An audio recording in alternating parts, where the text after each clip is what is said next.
A very good morning, children. This is your Swarna teacher. In last video we discussed second law of motion, but now today we are discuss about the remaining part of second law of motion. So let us discuss a few more examples. Already I told you acceleration, how the bodies of acceleration, how the depends of the force. Here in the slide I have taken two objects, both are have the same volume or both are equal, isn't it? Yes, children, but the forces which I am applying on them are different. Here see, in the first object, on the first object I am applying a force, I am representing the capital letter of F. On the second object, this is also a same, both are objects the same, but here the force which making on it, acting on it, is little bit more. That's why the same F I am represented little bit bigger than the smaller one, isn't it or not, children? Yes. Here if I ask a question, which object will travel more distance, have placed both in a flat surface and I have applied a forces, different forces, but both the objects are of same volume, same masses also, then surely your answer will be where you are applying on the more force, surely that object will travel more distance, and wherever you are applying in less force, that object will travel less distance. That means for the first object acceleration will be very less, because the force which we have applied on the second object, acceleration will increase more rather than the first one, because the force which we have applied on it also very different or more forces we have applied. Yes. Here we will go to one more slide. Two different objects I have taken, one is very small and one is very high.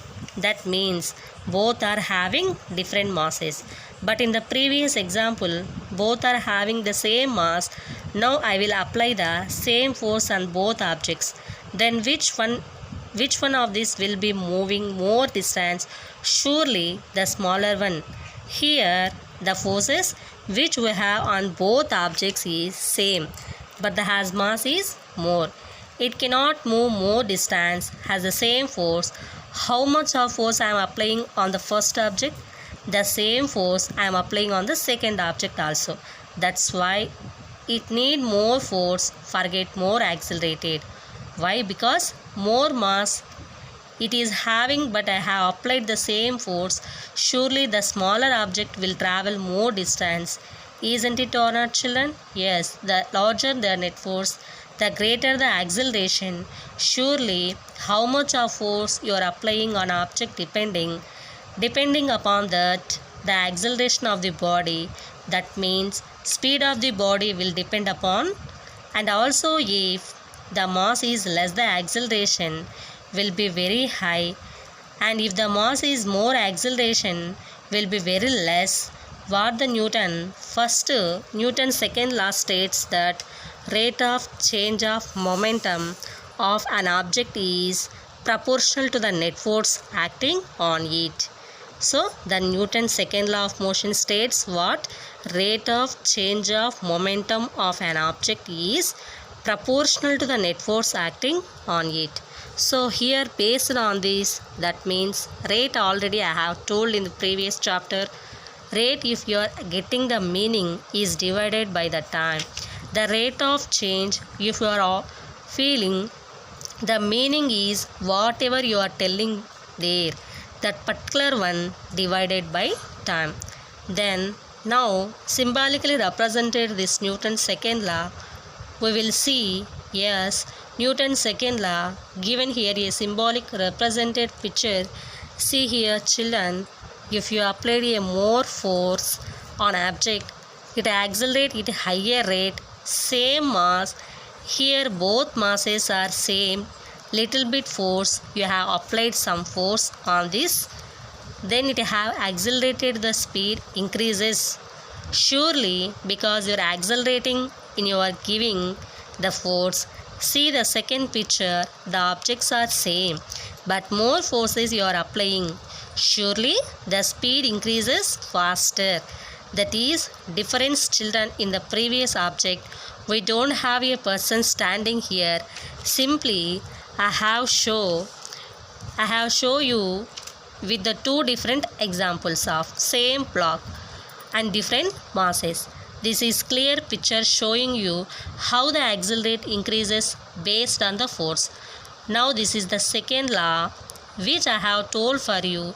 The Newton's second law states that the rate of change of momentum of an object is proportional to the force acting on the object. Now we will see symbolic representation F equal to delta P by T. Net force here, rate of change of momentum of an object. That is the symbolic of momentum P. Rate of change, that means delta B by T. Here delta represented the change. So delta represented means change. Delta means change. If you are pushing an object, it will come from rest only. That means its speed increasing. Previously it's a 0, but afterwards it will be having some value, isn't it or not? Yes, that is said to be change, that change of momentum.